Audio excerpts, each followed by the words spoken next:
Do I regret moving to China? Why did I move to China?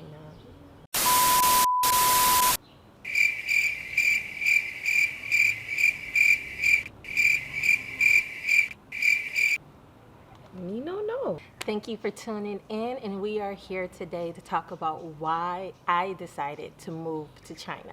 If you're interested in hearing my story, definitely stay tuned.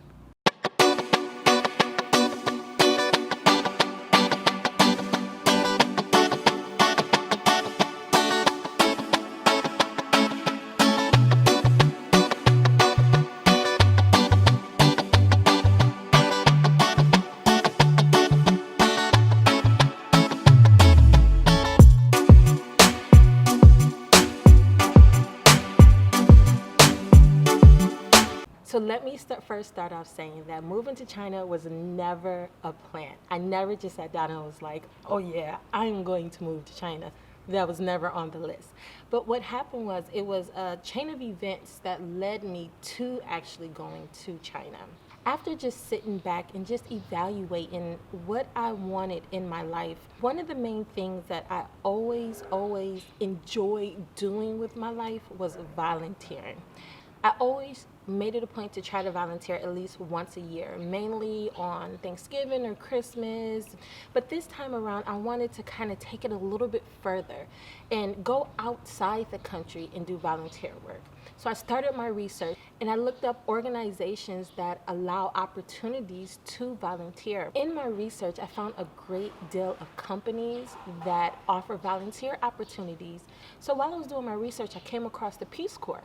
And I was like, wow, yeah, why not try to join the Peace Corps and go volunteer in Africa for 2 years? So they had a job posting to teach. So throughout my work history, I have done teaching as internship. I volunteered at the Boys and Girls Club, volunteer for Girl Scouts, just volunteer. And so when I seen the opportunity to be a teacher in Africa through the Peace Corps, I was like, yeah, why not? I can give up 2 years of my life just doing humanitarian work. It's not nothing. So I filled out my application, submitted it through the Peace Corps, and waited for a response. During this time while I was waiting for a response, I was just looking for ways to boost my resume, to add more experience so that I could have a better chance of joining the Peace Corps. So I did research, and upon doing my research, I came across a company called I2I. I paid the fee and took 120 hours and got my TOEFL. When I completed the class, there were intern opportunities that came up. One of the opportunities that I found of interest was to China. Now, my main reason for picking the internship for China was because it was paid. Like, who wants to go to a country and have to rely on money? So I was like, okay, internship experience to add to my resume, and I could get a little coin too. Okay, so I signed up for it. I got accepted, and boom, before you know it, I was heading off to China. Because the internship was only for 6 months, it still allowed me time to do my internship, come back home, and still have 3 months to prepare to ship out and go to Africa for 2 years. So I made it in China. The company who I went through my internship with shipped everyone that was in that group out to different parts of China. And they shipped me and 3 other people out to the south side of China. And the conditions of my internship was that we were going to teach and we were going to get a little money for that. Well, unfortunately, during my time with this company, I later on found out that they had us in China illegally. Now, this is where my ignorance come in at. I did not do research on this. I assumed that internships were available in China until we got to China and found out that there are no such things as internships. So there were a lot of ups and downs with this. I mean, getting accustomed to their culture. We in China. Look, they just be doing whatever they want to.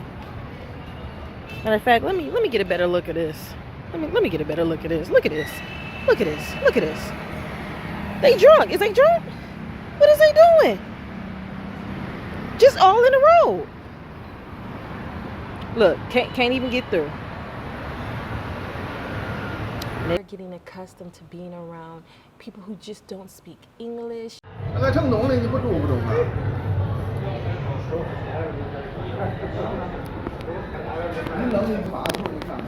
When they record you, record them back.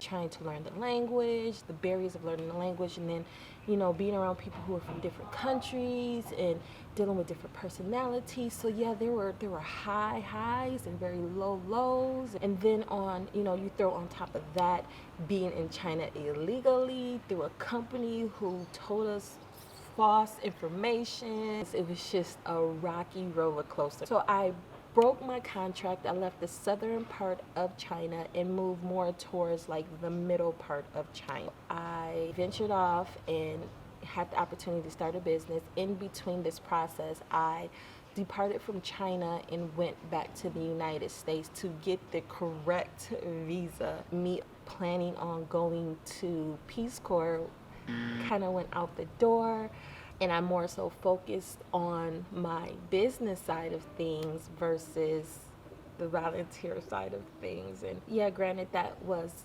definitely my plan, but like they say, when you make plans for yourself, God laughs. I respectively contacted my recruiter and told him that I plan to stay in China, and that if another opportunity presents itself for me to kind of go and volunteer and be a part of the Peace Corps, definitely I would do that. It was nothing but respect and nothing but love from the recruiter, and I just kind of went on to the next chapter of my life with living and being in China.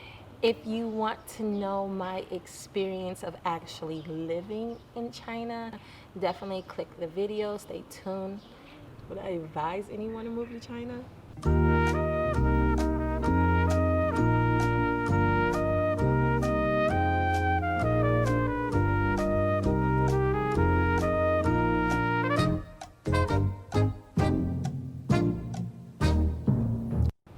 Negative.